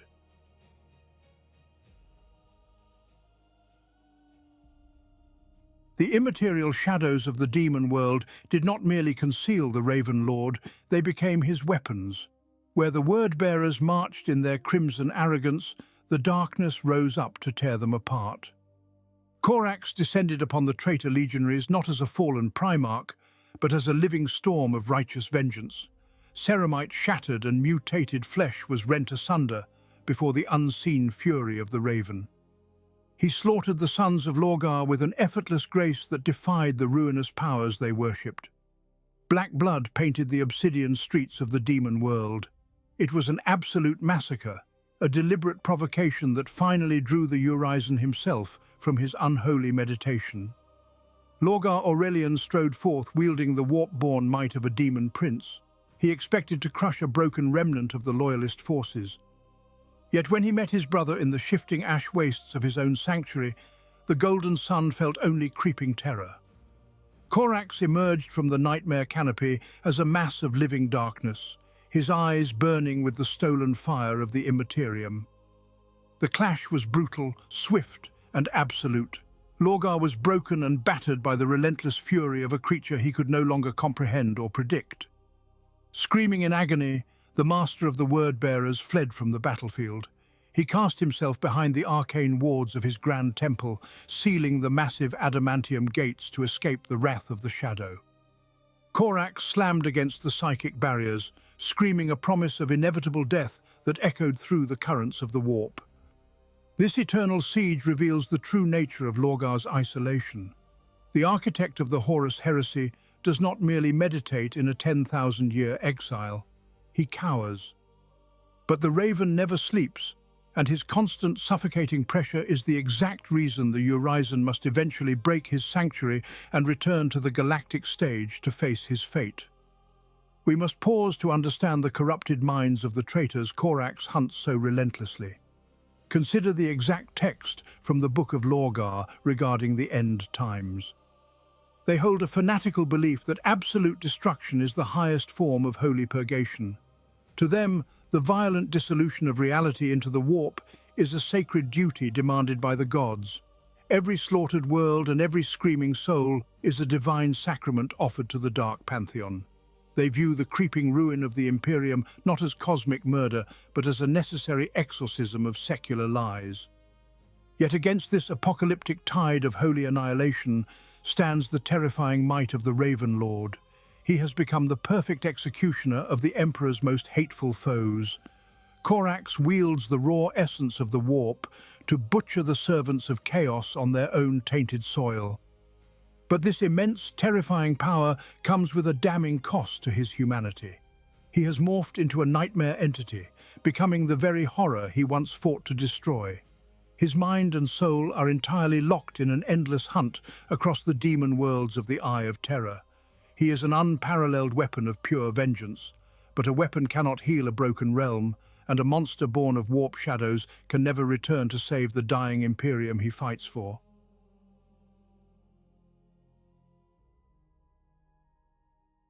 To understand why the Raven Lord cannot step into the light of terror, one must understand the absolute madness of the modern Imperium. Corvus Corax has become the very thing the Emperor's servants are sworn to destroy. He is no longer a being of mere flesh and blood, but a shifting maelstrom of vengeance and shadow. Imagine the Ordo Malleus gazing upon a swirling vortex of sentient darkness, claiming to be a son of the master of mankind. Imagine the Black Templars, their minds poisoned by 10 millennia of fanatical dogma, encountering a creature that defies every law of natural physics. They would not see a savior, they would see a demon of the abyss. The Inquisition is paralyzed by an extreme institutional paranoia that treats any manifestation of the warp as an existential threat to humanity.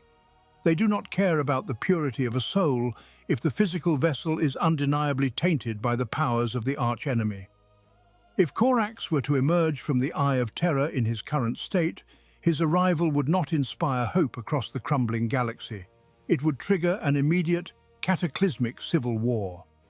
Fleet lines would shatter under the weight of conflicting loyalties, and entire crusades would turn their blessed bolters upon this terrifying avatar of darkness. Consider the Ordo Hereticus protocols regarding mutant Astartes. The highest laws of the Adeptus Terra demand absolute purity of form. The edicts of the Excommunicatus Traitoris are absolute and written in the blood of countless billions over 10,000 years of suffering. There is an unforgiving zero-tolerance policy for any manifestation of the flesh change. It matters not if the mutation claims unyielding loyalty to the Golden Throne. It matters not if the warp-altered beast weeps tears of sorrow for the Emperor and strikes down the enemies of humanity. Under Inquisition law, mutation is the indisputable physical manifestation of spiritual corruption. A space marine who exhibits even a fraction of such instability is to be purged immediately with purifying flame. To accept a Primarch who has fully transcended his mortal shell and embraced the chaotic essence of the immater ium would break the fundamental sacred tenets of the Imperial cult. The High Lords of Terror would rather burn 100 loyal sectors to ash than permit a warp entity to walk the hallowed halls of the Imperial Palace. Corax is the tragic monster who can never come home. He is condemned to wage his endless bloody war in the dark, hunting his traitorous brothers where the guiding light of the Astronom Ican cannot reach. The noble Imperium he helped build has devolved into a cruel, superstitious theocracy that would declare him a heretic and execute him on sight. Therefore, the Raven Lord must be permanently removed from the grand equation of salvation. We are forced to look upon the few remaining sons of the Emperor who still possess their original forms. This ruthless process of elimination narrows the field of destiny. pushing us inevitably toward the ultimate convergence of the most likely candidates.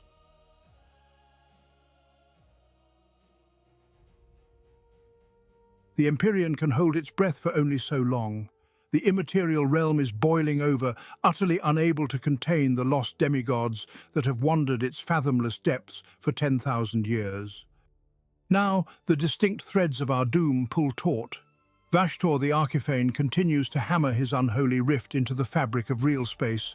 He grinds the gears of reality until the metaphysical struts of the universe shatter. Through this agonizing wound in the veil, the screaming heralds of Fulgrim pour forth in a tidal wave of terrifying perfection. Their shrieks act as a chaotic catalyst. They create a psychic pressure cooker of impossible soul stuff that forces the absolute darkest elements of the warp to the surface. Reality itself is breaking under the strain of these colliding horrors. To understand the absolute terror of this convergence, one must understand the catastrophic cascade of a Geller field failure on a mortal starship. When the blessed generators stutter and die, the first phase of destruction is the evaporation of logic. Time stops, flows backward and shatters like glass. Gravity inverts and localized physics simply cease to exist. In the second phase, the raw, unfiltered substance of the warp floods the lower decks. Cold steel bulkheads are transmutated into weeping flesh and grinding bone. The artificial atmosphere becomes a toxic, hallucinogenic fog that burns the lungs with the scent of oxidized copper and decaying organic matter. Then, the ultimate reality breakdown occurs.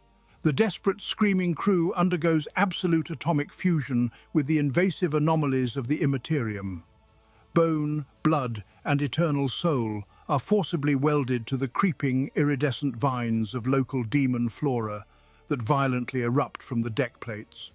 Men and women are reduced to eternally conscious fertilizer, weeping as they bloom in a localized garden of unending agony. This horrific process of absolute dissolution is no longer confined to a single doomed vessel. It is happening on a galactic scale. The immense metaphysical tear generated by the machine demon and the fallen Phoenician acts as an apocalyptic gravity well in the sea of souls. The undertow plunges deep into the abyssal trenches of the Immaterium, where ancient hunters have long prowled in shadows. This massive psychic shockwave strikes the exact coordinates of the Great Wolf. Leman Russ, long absent and consumed by his mythical quest through the chaotic underworld, catches the scent of this monumental breach. The violent outward suction of the unholy rift seizes the primordial fury of the Primarch. He is dragged from the deep warp, pulled toward the blinding light of the Mortarion by the sheer metaphysical weight of this grand convergence. The cosmic scales have tipped beyond the point of any mortal salvation.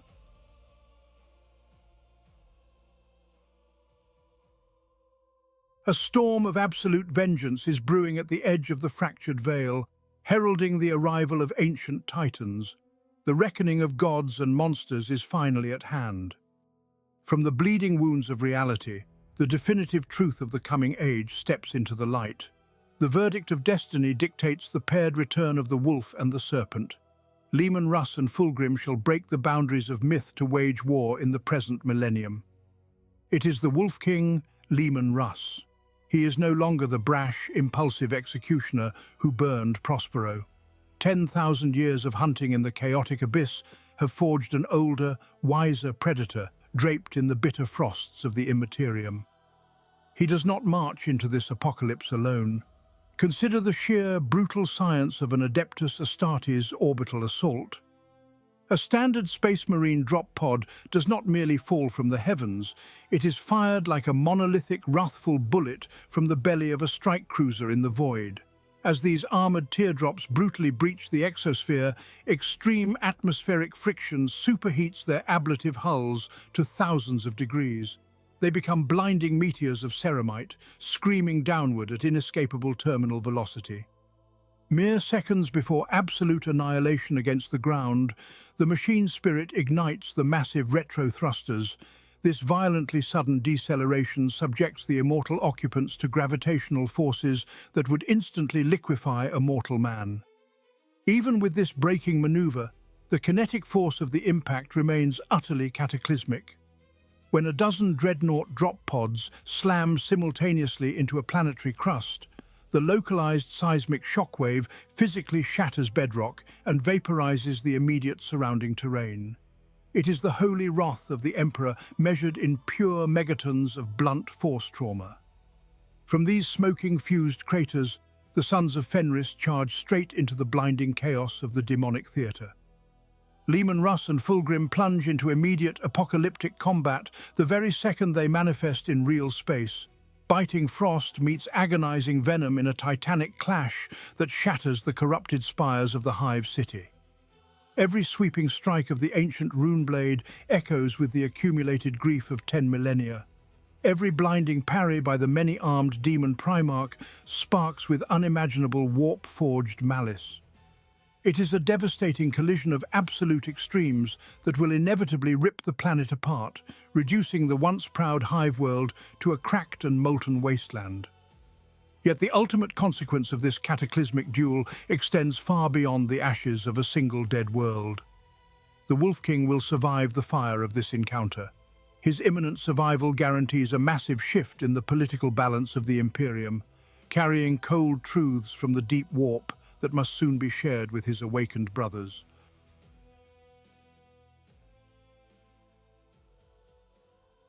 Should he step from the warp-torn veil of the Eye of Terror, Leman Russ would find a galaxy choked by the very nightmare his father had sought to prevent. He would travel to Macragge, not as the howling executioner of old, but as a ghost of forgotten truths.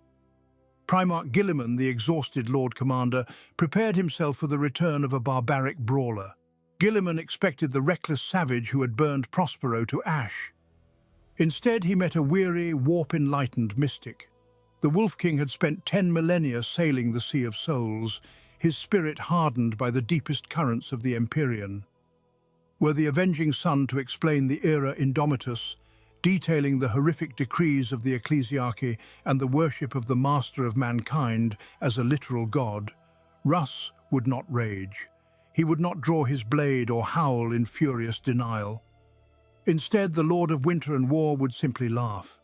It was a booming, cynical sound that echoed through the pristine halls of the fortress of Hera. It was the mirth of a man broken by cosmic irony. The Emperor, who had burned worlds to extinguish religion, was now the focal point of the most tyrannical faith in galactic history. Russ laughed until tears streamed down his weathered face, a terrifying sound that chilled the blood of the ultramarines present. The humor was black as the void, rooted in a profound and bitter guilt. To understand the tragic weight of the Wolf King's laughter, one must look back 10,000 years to the Council of Nicaea. There, the Emperor convened his sons to judge the fate of psychic power within the Legions Astartes. Leman Russ stood as one of the fiercest advocates for the condemnation of his brother Magnus the Red. He demanded the absolute censure of the Thousand Sons and their sorcerous arts. Yet in an act of supreme hypocrisy, Russ viciously defended his own rune priests. He claimed their power was drawn from the spirit of Fenris, wholly separate from the taint of the warp. It was a comforting lie.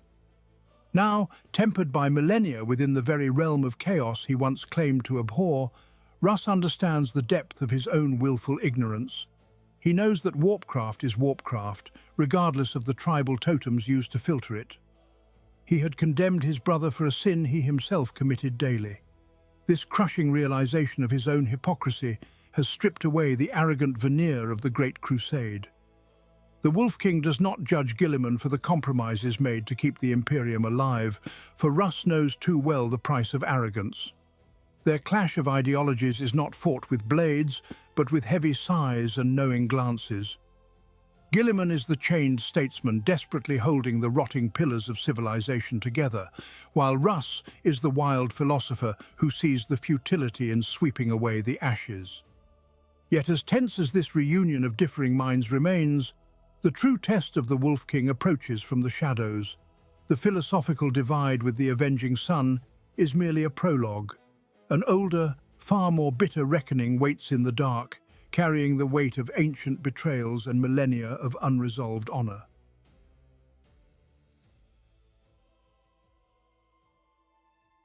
Leaving behind the parchment-choked halls of Macragge, the Wolf King followed a scent older than the Imperium itself. He sought the only remaining brother whose martial soul mirrored the primal savagery of his own.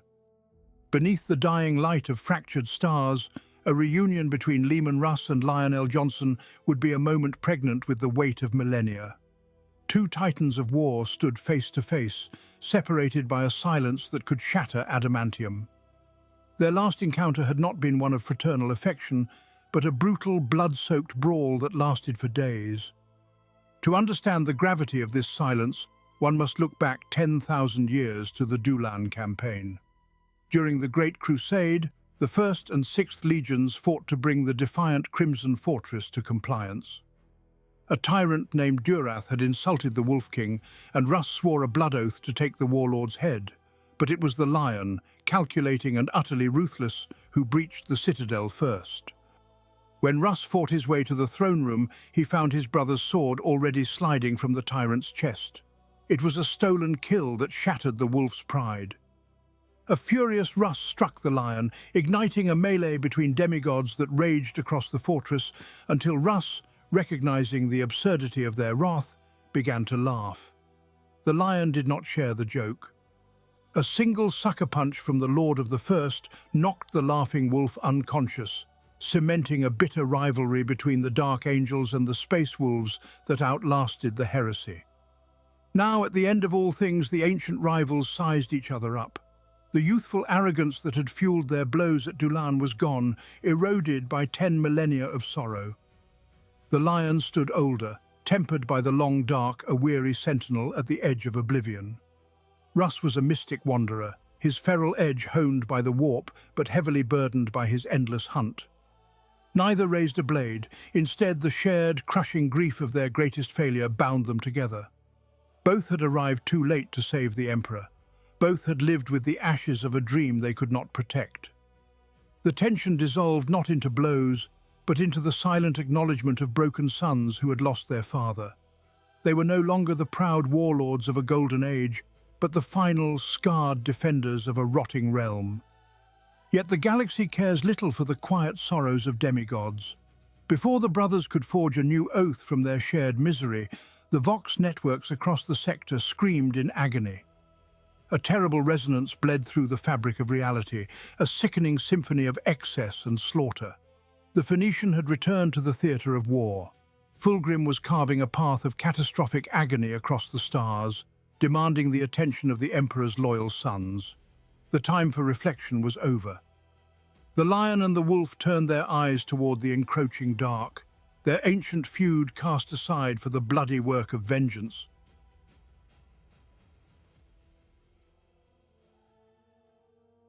The brief solace of reunion was instantly shattered by a cacophony of interstellar torment. Fulgrim had returned not merely to conquer, but to compose. Across the embattled sectors, the Phoenician unleashed a wave of warp-infused madness that unraveled the very fabric of reality. Planetary populations were not simply slaughtered in the name of the Dark Prince, they were reshaped. Millions of faithful citizens were grotesquely fused together, their bones drawn into agonizingly taut strings, and their vocal cords stretched to resonate at frequencies that shattered the sanity of those forced to listen. Entire hive cities became screaming, organic instruments playing a grand symphony of destruction. Rivers of blood and bile served as the terrible acoustics for this masterwork of flesh. This was a psychological slaughter designed to break the spirit of his returning brothers.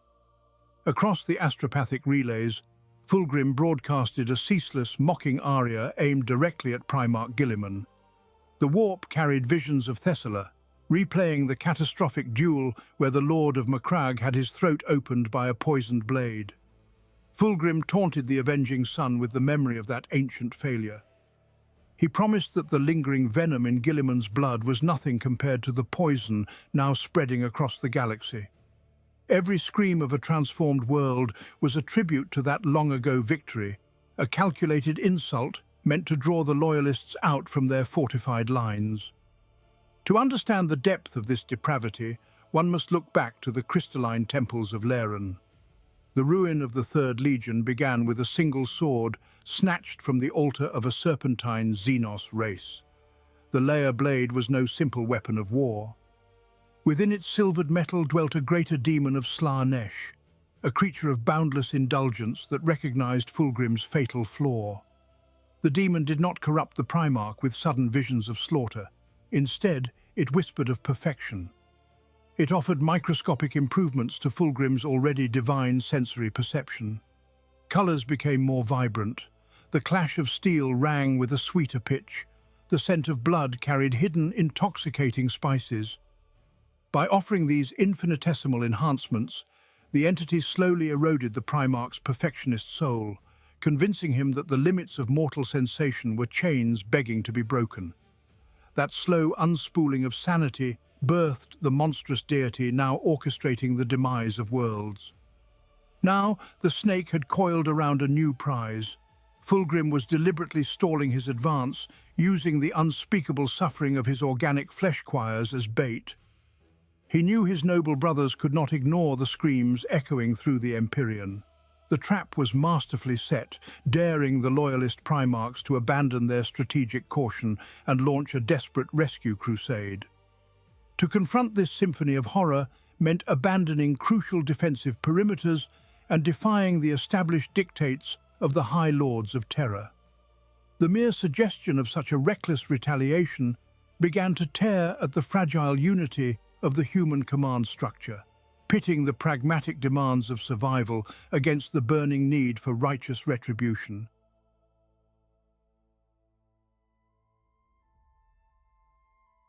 The serpent Fulgrim tightened his coils around the stars, demanding a unified front from the defenders of humanity. Yet the return of Leman Russ shattered the fragile alliances of the High Lords. The Wolf King did not return to play the political games of terror. He looked upon the bloated, theocratic nightmare of the modern Imperium and bared his fangs in disgust.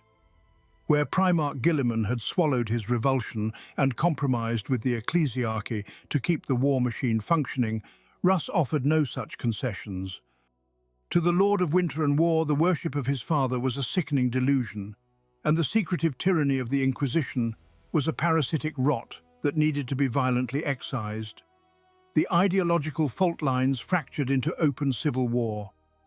This ideological fracture would inevitably ignite the second months of shame. To understand this tragedy, the archives must be opened to the dark days following the First War for Armageddon.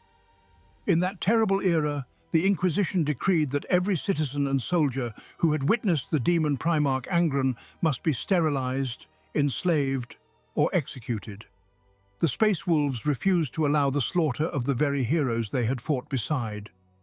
A brutal, secret war erupted across the void. Inquisitorial fleets fired upon the sons of Fenris, and the wolves answered with merciless fury. The conflict escalated until the Inquisition besieged Fenris itself, deploying the legendary demon hunters of the Grey Knights. Blood was shed between the Emperor's most loyal servants until a bitter, bloody standoff forced an uneasy peace. The first months of shame left a scar of hatred between the sons of Russ and the Inquisition that 10 millennia could not heal. Now history repeats itself with apocalyptic escalation. If the Ordo Hereticus were to arrive to demand the purge of space wolves deemed tainted by the warp, expecting the grudging compliance forced upon lesser chapters, they would find a living myth to greet them. Russ would not debate scripture or jurisdiction. He would simply draw his blade and execute the Inquisitors where they stood. The Lords of the Inquisition are now consumed by a paradoxical terror. They are enraged by the slaughter of their agents, yet they are paralyzed by the realization that they cannot sanction a living son of the God Emperor. To declare Leman Russ a heretic would shatter the ecclesiarchy and tear the military backbone of the Imperium in two. They can only watch in trembling silence as the Wolf King purges their ranks. The grim truth is beginning to dawn upon the highborn masters of terror. The demigods of the ancient past have returned to save humanity from the darkness, yet their uncompromising presence is actively breaking the very foundations of the decaying machine they are desperately trying to preserve.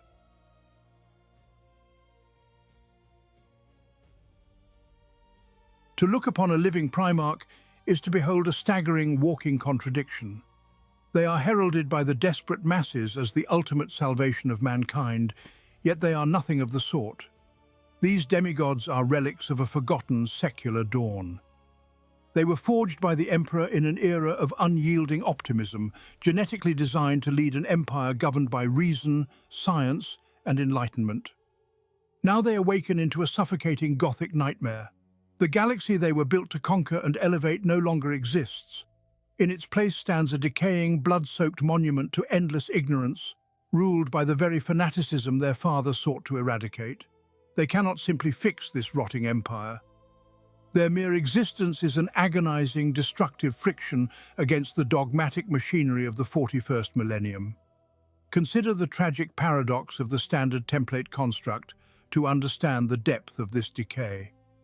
In the ancient days of human expansion during the dark age of technology, the STC was the pinnacle of adaptability and limitless invention. It was a miraculous system designed to solve any problem, to build any tool, and to ensure the supremacy of mankind among the furthest stars. Today, the miraculous systems are completely gone. Only fragmented, severely corrupted blueprints remain in the trembling hands of the priesthood. The Adeptus Mechanicus does not invent, nor do they truly understand the technology they hoard. They are a morbid cult of scavengers, endlessly regurgitating the degraded schematics of 10,000 years past. They apply sacred unguents, burn heavy incense, and chant desperate Binharic prayers to coax life from machines they cannot organically comprehend. Invention is punishable by death, innovation is the highest heresy, and simple maintenance is a superstitious ritual performed blindly over the mummified corpse of true science. The returned Primarchs are the ultimate standard template constructs of human flesh, living miracles dragged from a lost age of rational supremacy. But a perfectly functional gear cannot be violently thrust into a rusted, warped engine without catastrophic consequences. The Imperium has spent 10 excruciating millennia calcifying around the absence of these suns. To reintroduce them now does not miraculously repair the great machine. Instead, the immense gravitational pull of these supreme warlords begins to violently tear the fragile, decaying societal structure apart. The vast infrastructure of blind faith and bloated bureaucracy groans under the intolerable weight of its own hypocrisy. The foundational institutions of humanity violently twist and fracture, desperately trying to simultaneously control and accommodate the living gods they have worshipped as silent, lifeless statues for an eternity. This agonizing internal friction would be enough to eventually shatter the absolute foundation of terror itself. Yet the mortal danger does not end with mere structural collapse and civil strife. The return of a Primarch is an event of absolute cosmic magnitude.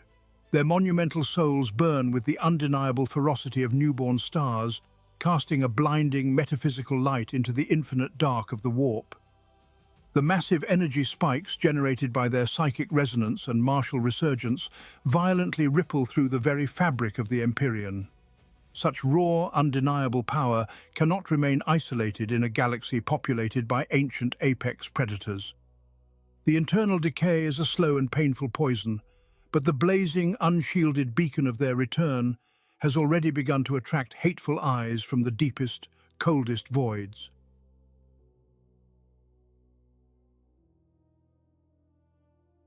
While the Imperium cannibalizes itself in the wake of returning demigods, the true apex predators of the cosmos turn their ancient gazes toward terror.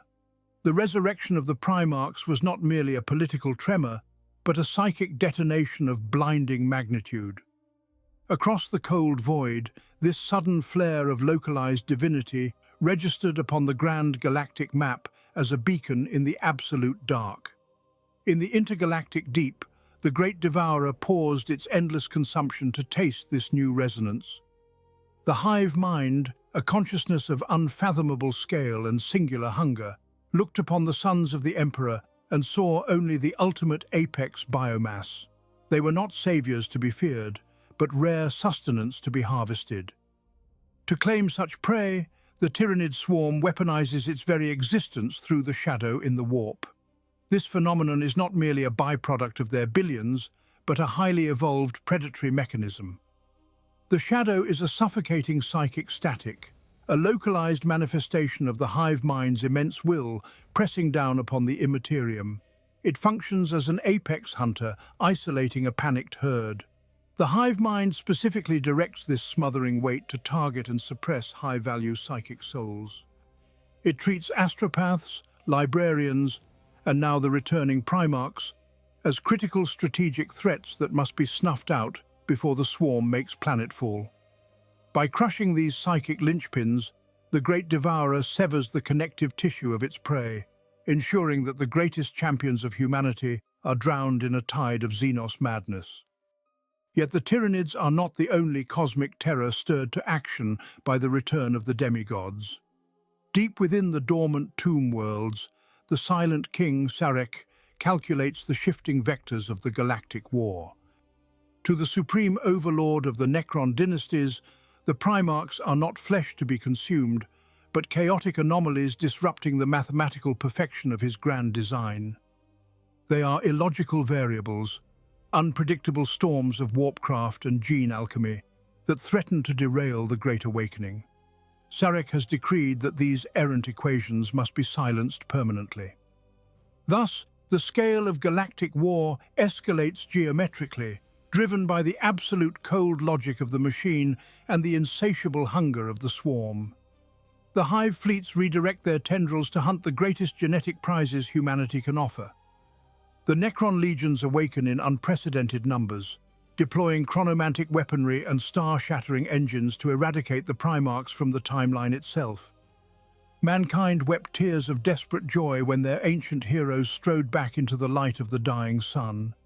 They believed salvation had finally arrived. They could not comprehend that the return of the Emperor's sons had merely signaled the galaxy's most terrifying predators that the true hunt had begun. In their arrival, the saviors of humanity have only guaranteed its accelerated doom.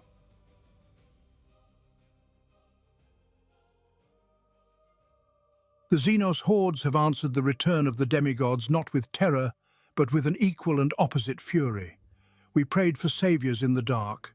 We rejoiced when the Avenging Sun awoke from his stasis. We wept when the first Primarch stepped from the shadows of his shattered homeworld. Now we hear fevered whispers of the Wolf King tearing his way out of the Imperium and the Phoenicians slithering from his decadent pleasure worlds to meet him. But the return of such ancient titans, Guilliman, the Lion, and the rumoured awakenings of Russ and Fulgrim, brings no salvation to the human race. They merely elevate the scale of our demise. Their presence has upgraded a desperate, grinding struggle for mere survival into an apocalyptic clash of mythic proportions. When walking gods draw their blades in the physical realm, the mortal earth beneath their boots is pulverized into dust. The galaxy is locked in a terminal escalation. It is burning brighter, fiercer, and faster than ever before, consumed by the very legends that were prophesied to quench the flames. Deep within the hidden labyrinthine fortresses of the Inquisition, the Ordo Chronos watches the very fabric of reality unravel. These secretive inquisitors once sought to police the linear flow of time itself. Now they are reduced to weeping chroniclers documenting its death. In their deepest sanctum sits the Doomsday Clock, an arcane, continent-spanning engine of archaeotech cogitation and empiric resonance. It is a monstrous machine designed to map the horrific temporal distortions tearing across the Imperium. The opening of the Great Rift has fundamentally broken the chronology of the cosmos. Entire sectors experience centuries of rot in the blink of an eye, while others are locked in repeating loops of agonizing slaughter. The agents of the Ordo Chronos work frantically to correct these paradoxes and stitch the timeline back together. They sacrifice tens of thousands of astropaths and chronomancers in desperate attempts to calculate the absolute end date of the Imperium. But their immense machines bleed sparks, and their greatest seers tear out their own eyes in madness. Every desperate calculation points to the exact same inescapable conclusion. There is no coherent future left to map. The Doomsday Clock does not tick toward a distant, avoidable doom. The great iron hands of the machine are frozen in place. Midnight has already arrived. We are living through the terminal hour of our species. The return of the Primarchs is not the golden dawn of a new age. It is the blinding, destructive flash of a dying star right before it collapses into eternal nothingness. Every hollow victory these titans claim only draws the unblinking eyes of darker, hungrier cosmic horrors. Every world they liberate is scorched so utterly by the fires of total war that it can never bear life again. The galactic board is fully set for the final war, and the mythological pieces moving across it are far too vast for the frail mortal mind to comprehend. Humanity is no longer the master of its own fate, nor even a relevant player in its own defense. We are merely the bloody kindling piled high upon the altar of an ancient celestial family feud. The galaxy will inevitably burn to ash beneath this final conflict. The deafening noise of this apocalyptic slaughter reverberates across the dying stars, shaking the very foundations of the Imperium to the breaking point. Yet amidst this chaotic, roaring crescendo of total annihilation, there remains one solitary focal point of absolute, harrowing stillness.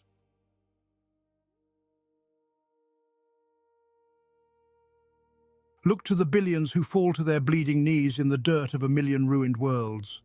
They weep tears of absolute devotion, raising their voices to skies choked with the ash of their own burning cities. Word has reached the furthest edges of the dark that the demigods of ancient myth have returned to the mortal plane. Sons of the master of mankind walk among the living once more, wielding swords of righteous fire to drive back the encroaching night. To the ignorant masses, this is the dawn of salvation. They believe that with the Primarchs reborn, the grand dream of the Imperium can finally be salvaged from the ashes. But hope is merely the first step on the road to disappointment. Far from the desperate prayers of the faithful, deep within the subterranean vaults of terror, there is no hope. There is only the suffocating weight of an unending sacrifice. Upon the monolithic dais of the Golden Throne sits the master of mankind, reduced to a withered skeletal husk. He is a trapped god, bound to a seat of torment that consumes 1,000 souls a day just to sustain the flickering ember of his life. He is not a king welcoming his loyal sons home. He is a silent, shrieking corpse, endlessly screaming into the howling warp. He watches through the weeping eyes of a broken deity as his majestic creations return to a galaxy that is already completely lost. They have come back to claim their inheritance, only to find the house already burned down to its foundations. Beneath the mummified flesh of the Emperor, the grand machinery of the throne itself is rotting away. The ancient archaeotech that bridges the gap between the physical realm and the immaterium is succumbing to 10 millennia of constant, agonizing strain. Pistons as vast as cathedral spires grind against petrified lubricants, shedding microscopic flakes of irradiated metal with every torturous cycle. The core cogitators, housed in catacombs of pure diamantine, are failing at an exponential rate. Microcircuitry spun from psychic crystal has begun to shatter, plagued by irreparable cascading faults that defy all known logic of the machine cult. The tech priests of the Adeptus Mechanicus, sworn to maintain this holy apparatus, scurry through the suffocating incense in absolute terror. They chant their Binharic litanies and anoint the weeping vents with sacred oils, but the awful truth is undeniably clear. They do not know how to fix the Golden Throne. The ultimate machine keeping the Emperor alive and holding the demonic tides of the warp at bay is irreversibly dying. There are no replacement parts, and the mortal architects who possess the knowledge to forge them have been dead for 10,000 years. The returning suns fight fiercely in the dying light, but they are merely sweeping the ashes of a dream that ended long ago. The galaxy bleeds from a million wounds that can never be stitched closed. The corpse on the throne continues to scream, feeding the pyre with his own decaying soul to buy humanity one more agonizing day of existence. We are the orphans of a dead god, clinging to the rotting fragments of a lost golden age. Glory to the throne world, yet the heavens remain utterly silent. Thus passes the glory of mankind, for in the grim darkness of the far future, there is only war.